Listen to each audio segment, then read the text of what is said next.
ओडिशा प्रसिद्ध जटणी गणेश पूजा को नहीं जटणी पौर परिषद पक्षर प्रस्तुति बैठक नगरपाल अनंत बेहेरा नेतृत्व में उत्तराणी क्लब ठारे प्रस्तुति बैठक अनुष्ठित हो जाइछि। बैठक में जटणी तहसीलदार सहित विभिन्न विभाग पदाधिकारी और कर्मकर्ता उपस्थित थे। बैठक में स्थानीय विधायक सांसद महासंघर कर्मकर्ता उपस्थित नहीं प्रश्नवाची सृष्टि होइछि।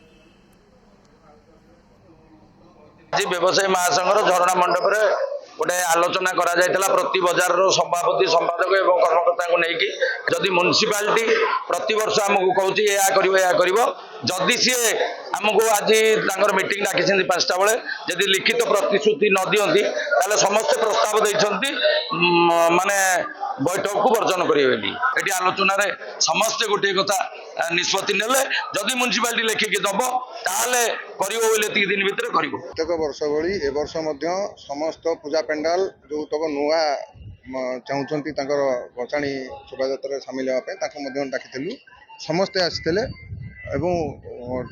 जहाँ जहाँ आमर पूर्व प्रस्तुति बैठक जमीका आमर डस्ट पकेबा और लाइट लगेबा रोड सफाई करवा ये तक आम आगुरी निर्भर प्रतिश्रुति देलु। ए वर्ष चलित वर्ष निर्भर प्रतिश्रुति दौचु जहाँ जहाँ आम द्वारा हवा कथा आम 100% गणेश पूजा पूर्व कर देखेबू।